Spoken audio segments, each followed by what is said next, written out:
We explore distant planets, but know so little about our own oceans. Here, even the largest creatures have been overlooked, like the giant Manta Ray.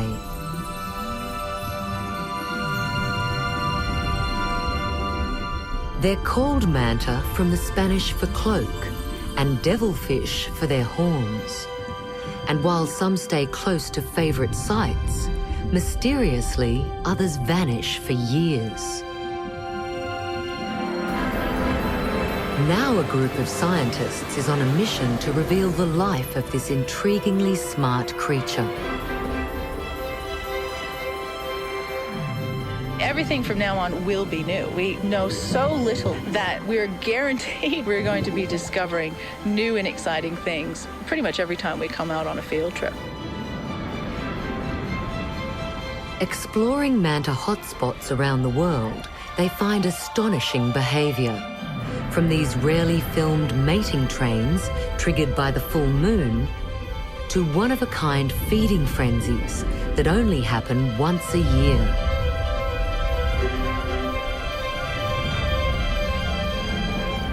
Anyone who's ever dove with them, they'll come up raving about the experience. I get extremely excited. That's why I love this project. Every time we get a manta ray coming in, it is such an exciting experience.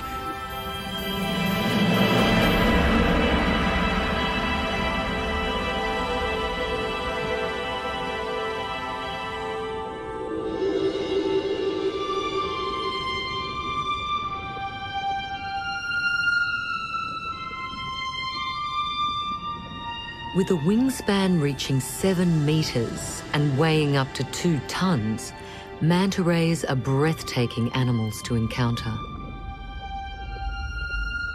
These mesmerising giants live in tropical waters around the globe, but we're in the dark about how many there are, where they go to feed, mate, or even give birth.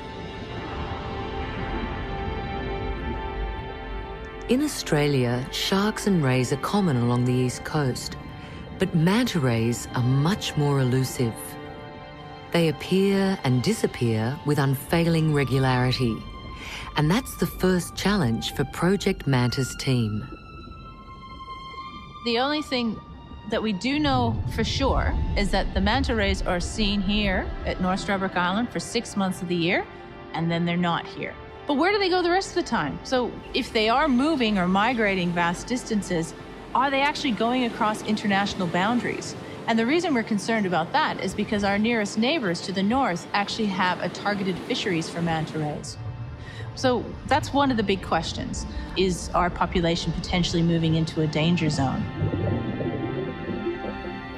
Worldwide, mantas are classified as near threatened. And in Australia, like almost every other country, they remain unprotected. But to protect an animal, first you need basic information about its life. One of the world's few manta hotspots is the Great Barrier Reef, which stretches for 2,000 kilometres along Australia's east coast. Hardly anything is known about its manta population, but that's about to change with Project Manta, based further south on North Stradbroke Island.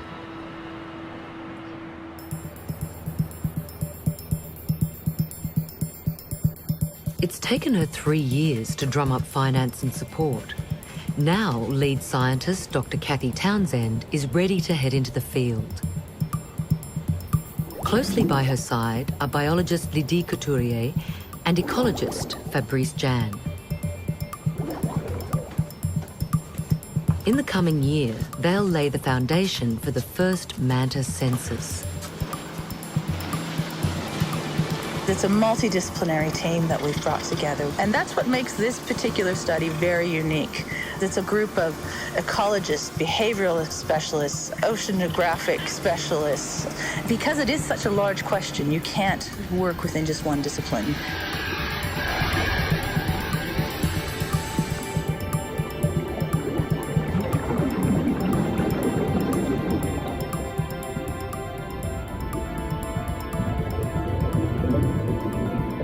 To find out why and where their population travels, the team must be able to recognise individuals, and they tell the mantas apart by the distinct black markings on their white underbellies.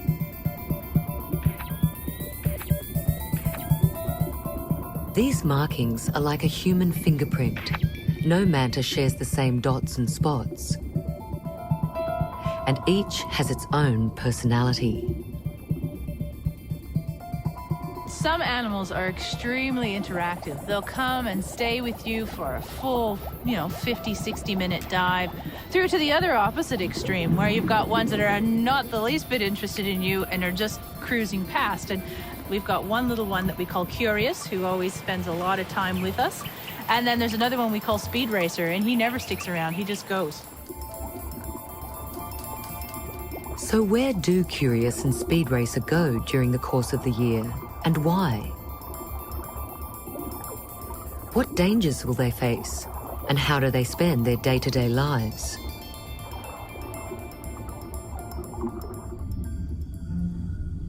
Most of the time, mantas seem to travel alone, but there's at least one spot where they do hang out together.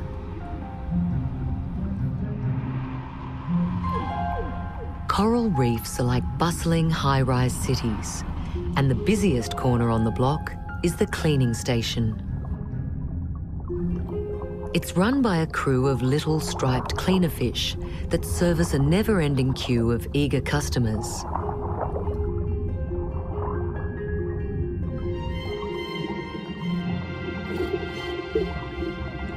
And when the mantas descend, every bit of help is needed. As soon as they arrive, all kinds of small fish hurry in.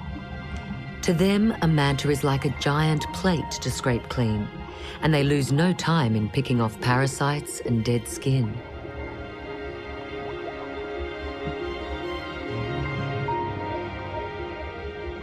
The manta itself drifts slowly around the station, and it might stay for many hours while it's pampered and generally spruced up.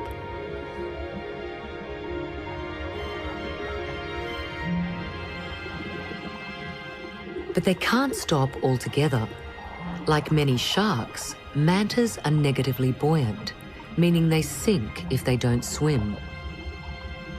Often they go in circles, queuing patiently until it's their turn to drop in.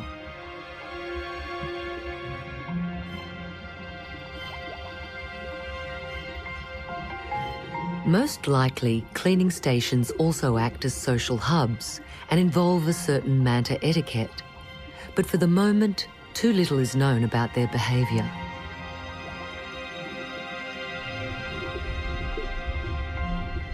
There are also paramedics at hand, ready to clean up scrapes and wounds from shark bites.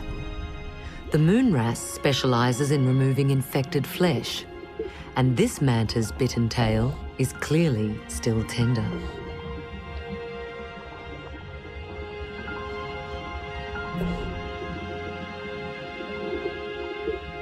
Cleaning stations are the best spots to closely observe these ocean wanderers. But the big question is, where do they go between their grooming sessions? This is where Project Manta will be breaking new ground.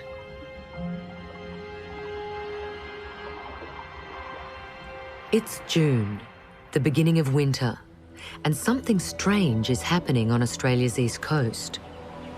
At North Stradbroke Island, or Straddy as it's known locally, all the mantas have disappeared.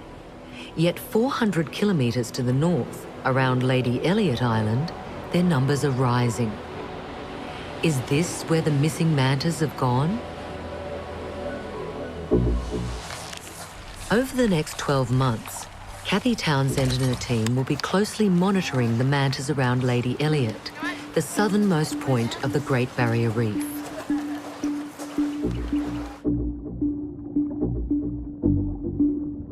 Mantas visit the island year-round, but their numbers more than double in winter.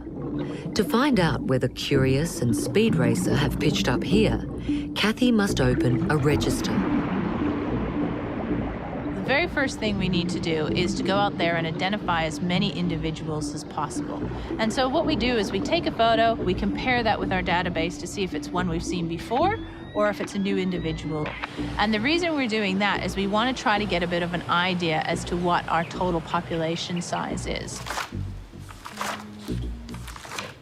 What about this one?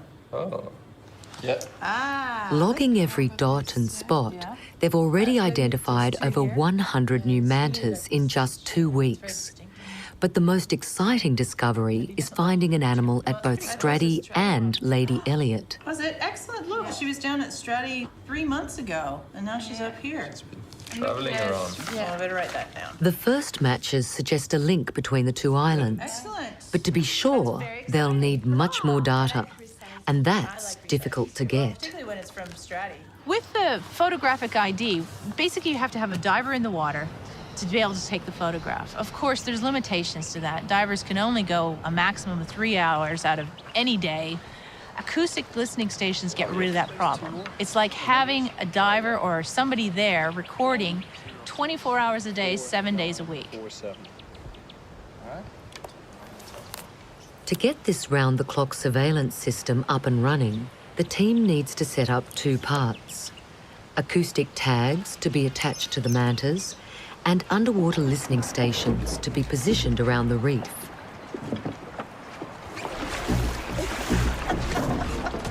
Encouraged by their first photographic evidence, they go in search of the best sites to place their listening gear.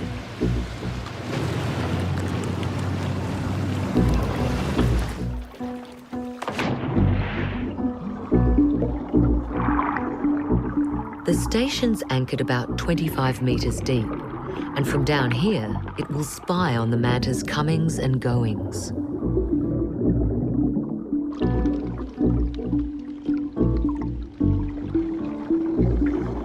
This radio receiver can pick up signals from up to 500 metres away, and with 5 of them strategically placed around the island, there's good coverage of where the mantas are likely to be.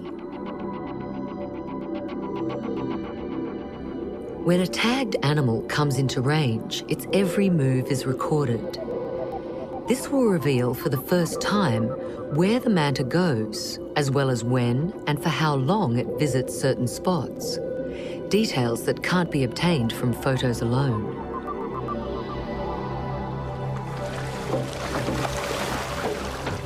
But now comes the more challenging task, attaching the acoustic tags. And to be successful, the team has to work closely together.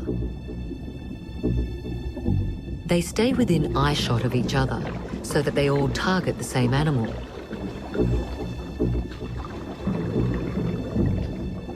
Luckily, this cleaning station is already busy.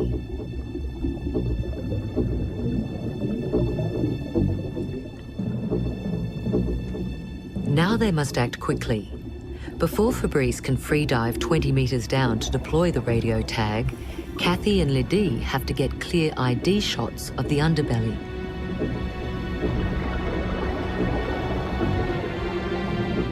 Later, they'll match this individual manta with the tag's unique radio signal. All clear for the first tag.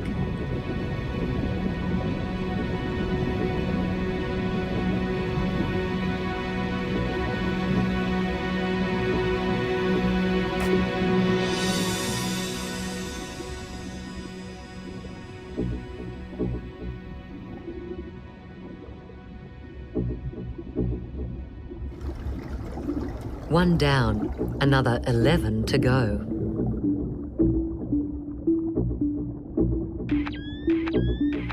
Although the tags startle the animals, they're not harmed and all quickly return.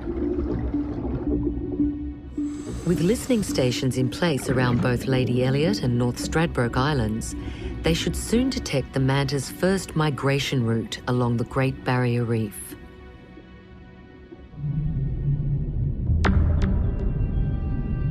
Sharks are some of the most ancient animals on the planet, about 400 million years old. They're the ancestors of all rays. In fact, rays are basically flattened sharks.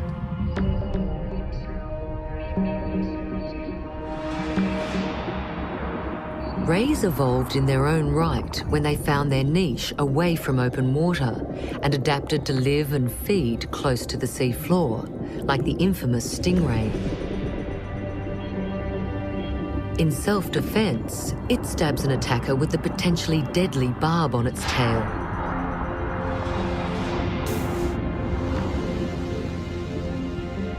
Mantas are the most recent rays to have evolved, probably from stingrays, but they've lost the stinging barb.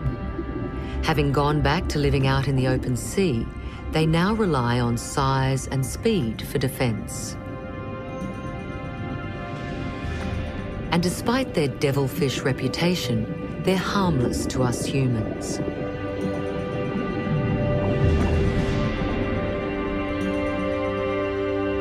Biologists first described manta rays more than 200 years ago, but it's the latest manta discovery that's rocked the scientific world. There's not just one species, as was long thought, but at least two.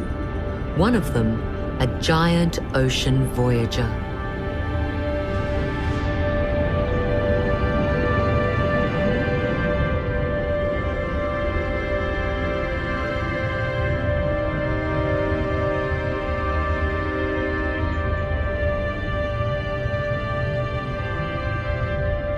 This truly gigantic ray can span 7 meters from wingtip to wingtip. That's almost double the size of its smaller cousin. And their lifestyle also sets them apart. This larger species seems to cross the world's oceans, while the smaller reef mantas appear to stick closer to the coast. Physically, these oceanic mantas are sturdier, with more pronounced body markings. But most tellingly, they're the only ones with a small bump on the base of their tail. Inside is the remnant of a non-functioning sting, a reminder of their family tree. And though not much is known about mantas in general, even less so about this rare giant.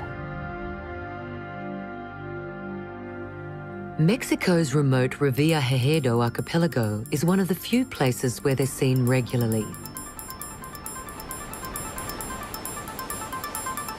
And there's only one scientist with long-term research on this newly confirmed species. American marine biologist Dr. Robert Rubin has been working with oceanic mantas for almost 30 years. He's catalogued more than 300 animals. A few he still spots after 25 years.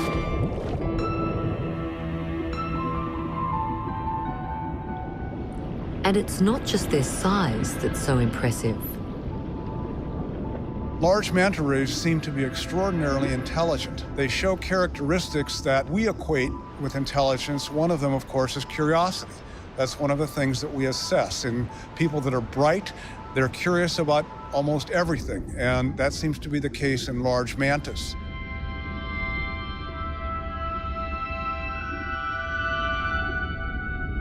These giants readily interact with divers. They seem to wait for new playmates. And there are further clues to their smarts. The brain is disproportionately large when you compare it to their body size. And it's so large, as a matter of fact, that it compares favorably with some mammals of that size. And that's a very unusual finding for a fish, and particularly for a shark-like fish that is thought to be very primitive. Primitive they are not. And over the years, Dr. Rubin's tagging studies have revealed more startling facts. Oceanic mantas travel much further and faster than assumed.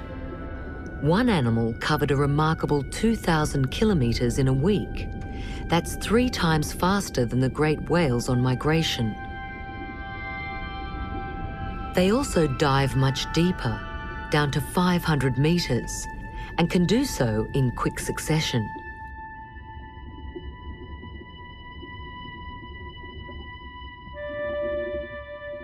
It means they can change rapidly between warm surface waters and the chilly depths. And that's thanks to a special brain heater, which keeps their large, complicated brains alert, even when the water temperature drops dramatically. Their brains and other aspects of their biology suggest that they are extraordinarily advanced and compare favorably in many ways with the highest evolved organisms on the planet, which is mysterious beyond belief, charismatic beyond belief, and of course, they're spectacularly beautiful.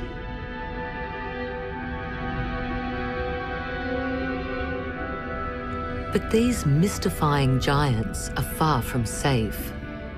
In the wild, only large sharks attack them, but that's not their greatest threat. Fishing nets are notorious death traps, and manta rays have long been accidental victims. But in recent years, the situation has changed alarmingly. Now, mantas and their smaller cousins, the mobula rays, are targeted directly by commercial fisheries in the Pacific and Indian Oceans. Overfishing has put a price on almost every remaining creature.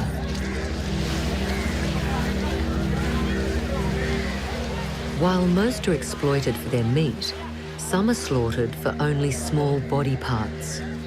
The ongoing demand for shark fins has already pushed their populations to the brink, and rays could face a similar fate. Mantas are primarily caught for their gills. They're in rising demand on the Asian medicine market, leaving their future hanging in the balance.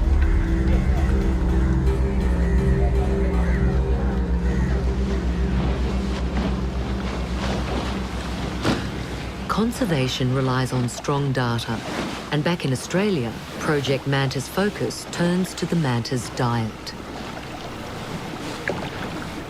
Paradoxically, the biggest animals in the sea tend to eat the smallest, and like many whales, manta rays feed on plankton, tiny organisms that drift in the ocean currents. Using their unfurled lobes to funnel more food into their mouths, mantas can consume a lot of plankton.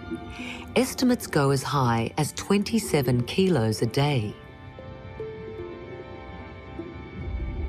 The question for Kathy and her team is whether it's food that lures mantas to Lady Elliot Island in winter.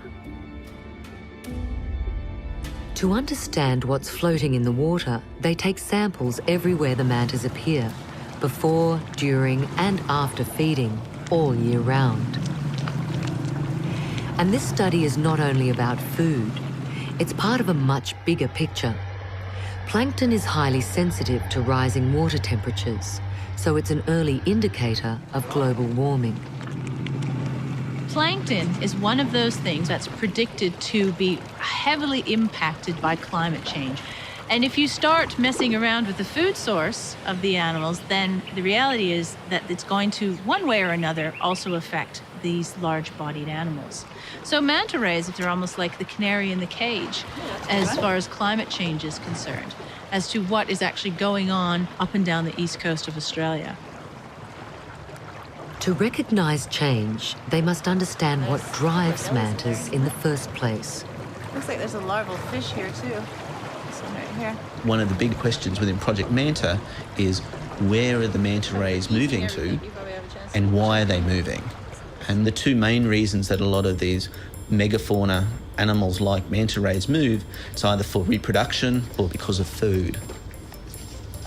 Project Manta's food critic is one of Australia's leading plankton ecologists, Dr. Anthony Richardson. With his help, Lydie and Fabrice will try to figure out which plankton the mantas are after. Hi guys. How are you? Good. There are two types of plankton: photosynthetic organisms like algae, the phytoplankton, and tiny animals called zooplankton. And it's zooplankton that mantas feed on. With our sampling that we're doing, we're trying to look at the species composition of the plankton in the area, how it changes through the year, and see if we can match up when the manta rays are coming to these different sites. Studying zooplankton is like counting grains of sand. They're the most abundant creatures on Earth, the all-important base of the ocean's food web and a sure sign of its health.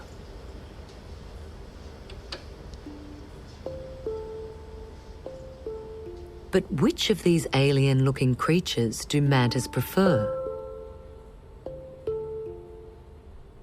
Early results indicate they like the larger zooplankton, the shrimp-like creatures with their rich, oily bodies. I think if you look around the world's oceans, the areas where manta rays are aggregating are likely to be areas of high zooplankton abundance. The animals are sort of the optimal plankton samplers and can give you an idea of where the hotspots for zooplankton are. And there's one place that must be the world's hottest spot for both plankton and mantas.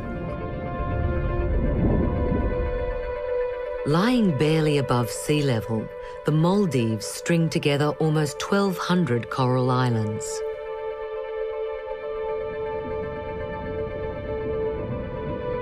They're home to the largest known population of manta rays on the planet. Between 6,000 and 7,000 mantas live here year-round, and one scientist has already identified over 2,000 of them.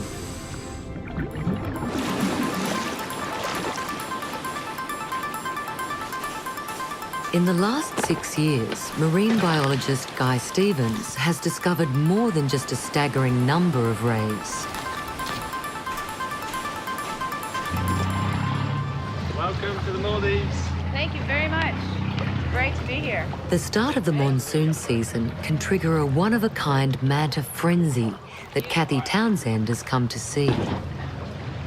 Okay. Nice to meet you. It's only days away from the biggest tides of the year, and things are beginning to stir in a small underwater bay called Hanifaru. Hanifaru is the only place we know about in the Maldives and in the world, as far as I know, where really large numbers of manta rays aggregate to feed. And when tide and lunar cycles all come together, you can have a recipe for just a spectacular feeding event. The Maldivian mantas are the same species of reef mantas as in Australia, but when it comes to food, they're worlds apart.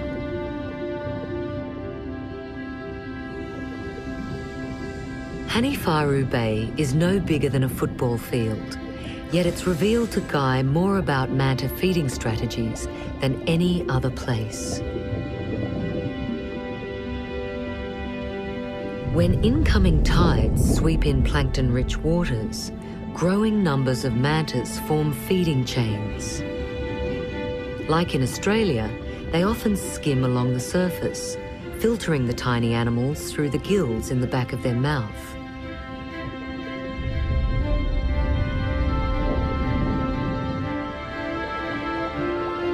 But as the tides increase, they do something very unusual. They feed on the bottom of the bay.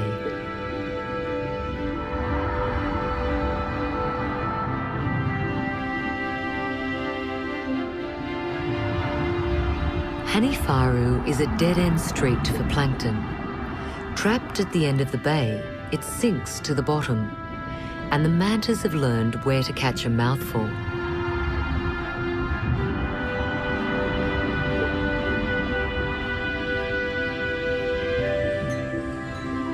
And when they hit an especially dense plankton patch, they behave in a way Kathy's not seen in Australia. They perform a food ballet, backflipping or barrel rolling on the spot to gulp down as much food as they can.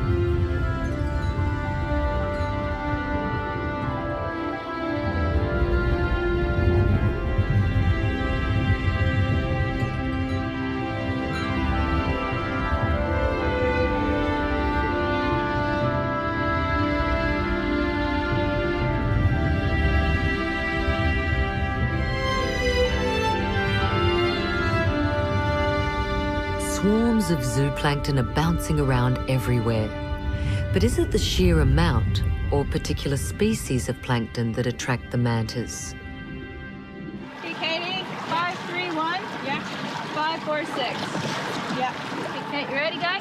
Okay. While the search for the manta's favourite food is taking shape in Australia, this is the first time Hanifaru's plankton will be put under the microscope. It makes common sense that when there's more plankton, there would be more mantas, but we really want to find out what it is that creates the plankton concentrations in the bay and actually show the composition of the species of plankton that are there, the concentrations, and how that changes over time is really important to understanding how the whole dynamics of the bay itself work. Pull it in. And the dynamics are amazing. Pulling in. Samples taken at various stages of the tide reveal the most dramatic changes Kathy has ever seen. You can definitely see the differences in the sample straight from the very beginning. You can see the different levels of plankton as you go through the tide cycle. You can see that the color changes because the zooplankton community structure is changing as well. And you can actually see that visually just with the naked eye, even before you've even started looking under the microscope. So it's really exciting. This is really cool. But the coolest thing is about to happen, and it's unique in the world. The highest spring tides have arrived in Hanifaru, flushing enormous amounts of plankton into the bay, and with it come the manta rays, hundreds of them.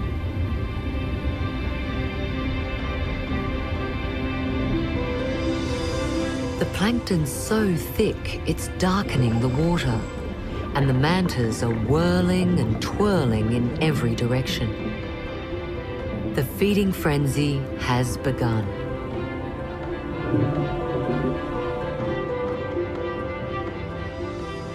If you're in the middle of all of these feeding animals, your jaw kind of drops. You really don't know where to look. You're surrounded by so many animals that are, flipping and turning and sort of streaming past you in columns of 20 or 30. And it's just something which is complete chaos at times.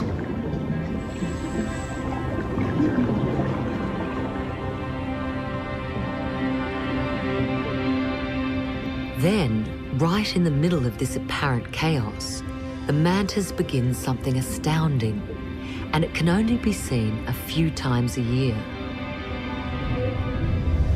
Big aggregations of manta rays will actually form a spiraling vortex of individuals, which almost looks like an underwater cyclone of manta rays. And this is a really spectacular event. And if you're a diver and you're positioned on the outside of this feeding mass, you can feel the current sort of pulling your body in towards the feeding animals. So they definitely generate their own current by feeding in this way. The cyclone they create draws in even more food, and by joining forces, these Maldivian mantas have come up with a cunning hunting strategy, a phenomenon that's not been reported from anywhere else.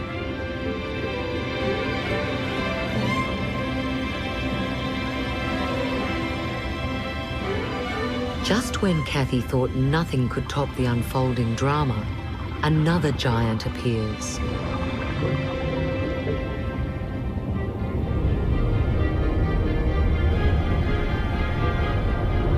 Gulping down gallons of the plankton soup, a whale shark quietly joins the feast, almost dwarfing the large rays swirling around.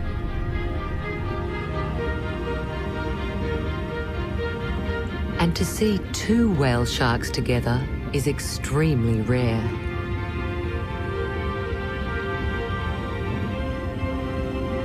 These incredible events at Hanifaru Bay make it one of the world's great natural wonders.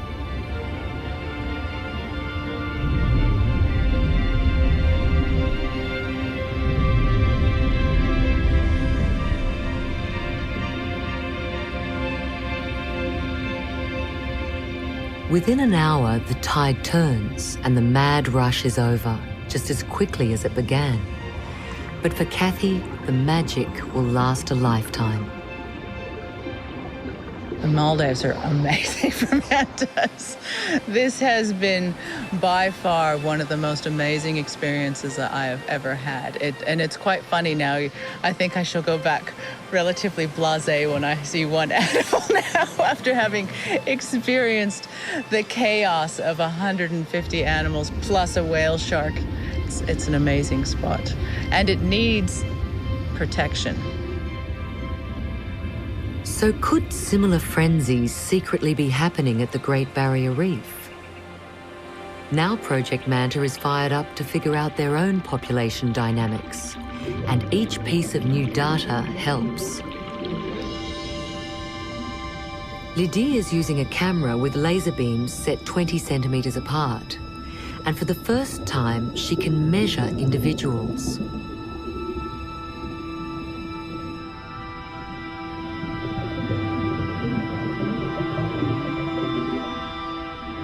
This will not only give her the size of an animal. Over time, a series of these photographs will reveal if and how fast this manta grows. Ultimately, this will allow the research team to estimate the age of an individual and the age range of the entire population. To work out the population numbers, they must identify mantas from hundreds of new pictures. When they started out, they knew only 20 animals. But less than 1 year into the project, their database has not just grown, it's increased 20-fold. They now have over 400 individual rays on the books.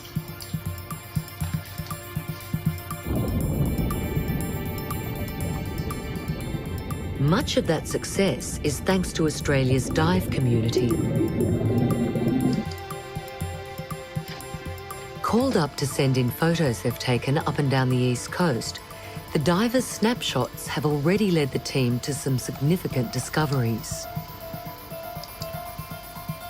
Previously, the largest distance that this species had been recorded in moving was 390 kilometers. That's about the same distance as Lady Elliot to North Stradbroke Island is. And now we're actually starting to get some photographic images that are coming even further south. So we've had 3 or 4 animals from Byron Bay, which is about 500 kilometers between Lady Elliot Island and where that is down south. So we definitely broken the world record as far as distance is concerned for this species. But there's a flip side to this record. If animals travel 500 kilometres from further up the coast, they could head straight into the danger zone of targeted manta ray fisheries in Southeast Asia. It's a serious threat to an animal that matures late in life, has few young, and lives a long time. One of their rare black males, called Taurus, was photographed 25 years ago, already fully grown. Lydie can now confirm his identity, making this their first official record of a manta being at least 30 years old. But they've yet to find out where the old-timers travel. Okay, Lydie, shall we download the listening station? They should get new clues from the mantas they equipped with radio tags 9 months ago. All right, here it comes. If the tagged animals show similar movements, it could lead them to the main artery of manta migration that connects their feeding and mating sites. Next, retrieve data. But the emerging data tells a surprising story. Oh, and somebody else. That's exciting. The really amazing thing about the animals that we acoustically tagged was the fact that the animals are so individualistic. We had one in particular that stuck around the island pretty much the entire time. And we had other animals that we tagged them, and then they disappeared, and then we saw them again months and months later for a couple of days, and then they took off again. You would expect animals to sort of have a similar pattern, but these animals are definitely doing their own thing. And with the manta's unpredictable behaviour, it's proving even harder to find and protect their key migration routes. But large animals only move for 2 main reasons: to feed or to mate. And it's the mating that Kathy hopes to see in Yap, a tiny island state in Micronesia.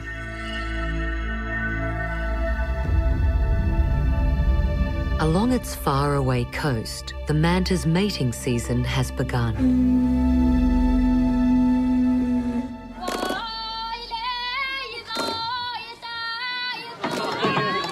Yap still maintains many of its cultural traditions. Yet for mantas, it's the most progressive country in the world. And that's mainly due to one man. He's the Manta Man, local naturalist Bill Acker. In Bill's adopted home, many lagoons are framed by extensive mangroves, the only known manta nurseries, but they're too entangled for diving. What put Yap firmly on the global manta map is the protection the entire country has granted its devil rays. So you were telling me that this whole area is a manta sanctuary, is that right? Yes, all about the manta rays and their environment. That's what's very important, because see, if you didn't have the environment, then people could do things in the mangroves. They could cut down mangroves. They could do things on the coral reef. But because we've included their environment, that just as broad as can be. Anyone harming mantas or their habitat faces 6 months in jail and a $1,000 fine.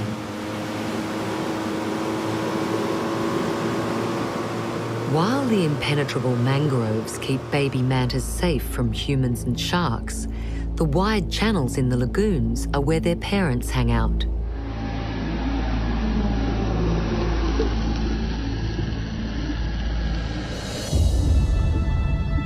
Bill estimates about 100 reef mantas live here with no sign of ever leaving. If nothing's going on there, then we'll slowly make our way with the current, and we'll end up with a shallow cleaning station in that big rock. Yeah. And in February, the animals start to search for mates. It seems the approaching full moon triggers the courtship.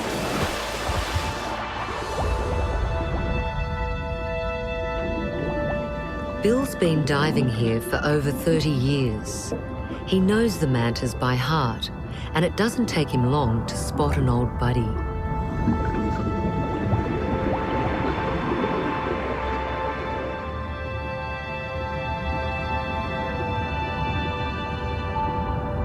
I believe the animals recognize us. I think they're very intelligent. When you're down with a group of people, they will go look through all the people, and then they'll actually come to us, dive guides, to myself, and you can see the eyeball looking you over, and yeah, I believe they know us. And there's one manta Bill certainly knows well. It's Valerina, one of Yap's most noted matriarchs.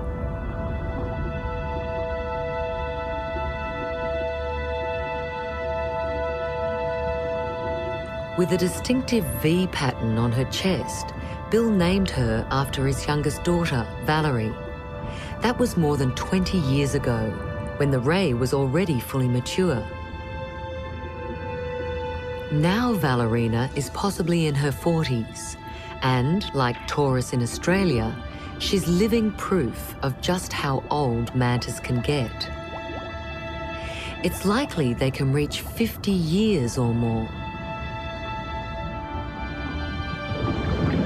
Valerina is almost part of Bill's extended family, with a close bond between the two of them.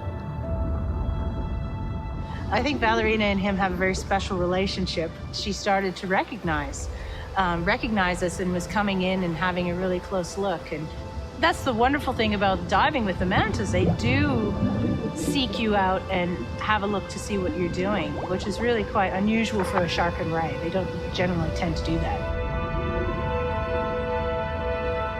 Large, laid-back females are easy to spot, but the males are a lot more flighty, especially during the mating season. So who's around for this year's pairing?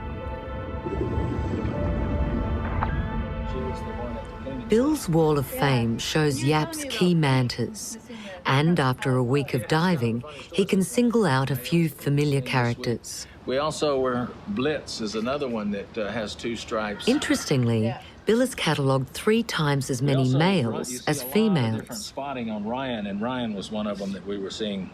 And then what you got? Females possibly attract them to the area, and then the males start to line up, quite literally. It's really interesting down and around here as well. To watch these trains is really special. I mean, these are big animals. And then, of course, underwater, everything is magnified a bit, so they look even bigger than they actually are.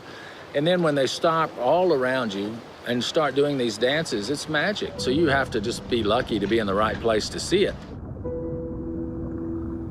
With the full moon just past, the mood along the reef is changing. The mantas move differently. They're not simply cruising around. They're on a mission. A smaller male starts to shadow a bigger female, copying her every turn. Before long, more hopeful candidates join in.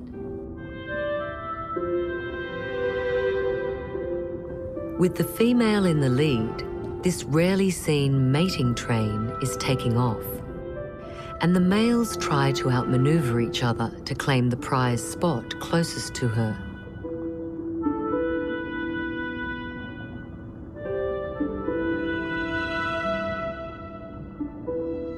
New males try to jump the queue, but it's the female who chooses her partner, and she comes up with a clever strategy. She derails the train and takes to the sky.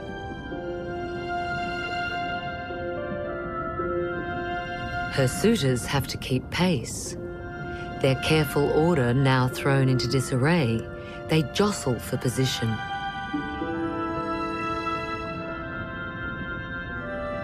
As it turns out, it's Valerina leading the runaround.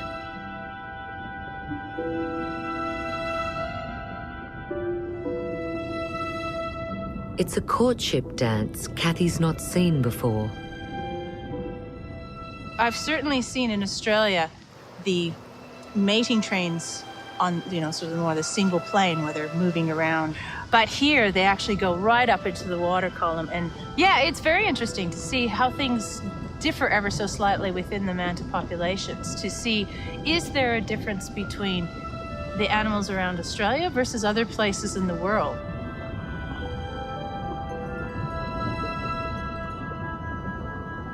The courtship can last for hours before the most persistent male might briefly mate with the female belly to belly. But often these trains dissolve before it comes to the final act.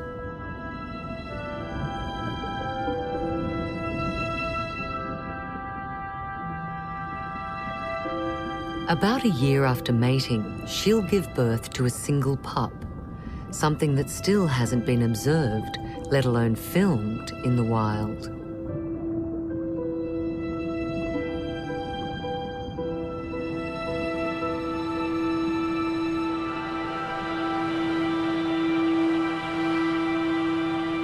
Back home, the first seasonal migration patterns along Australia's east coast are finally coming to light.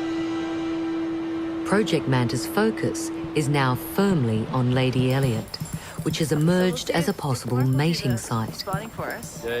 Did yesterday. I'll keep an eye on you. Over the last year, they've found more animals than expected, up to 300 in winter, and they've reached another important milestone. Since we've begun, we now know, confirmed, that it is one single population between Lady Elliot Island and North Stradbroke Island. And that was one of the big questions we had when we started this. And as Liddy likes to say, Lady Elliot Island is the center of the manta universe. So yes, it is. It seems to be an extremely important site for the manta rays. And the main attraction for mantas to visit this tiny outpost might not even be the mating. Satellite data shows it's around June that seasonal currents bring in plankton-rich waters, precisely when manta numbers peak. So they come in to feed. What's more, there's a striking similarity to the feeding frenzy in the Maldives. The main species of plankton that manta rays seem to be targeting at Lady Elliot Island is the same species that we were seeing at the Maldives, despite that the Maldives is quite far away from where Lady Elliot is. So as far as the feeding ecology is concerned, that's a whole new chapter that we're now following along. Every turn adds to the emerging picture. With Lady Elliot Island now marked as the first manta hub on the Australian migration map, Kathy and her team hope to soon find travel routes that will lead them to more feeding grounds or even manta nurseries. No doubt there are more surprises to come.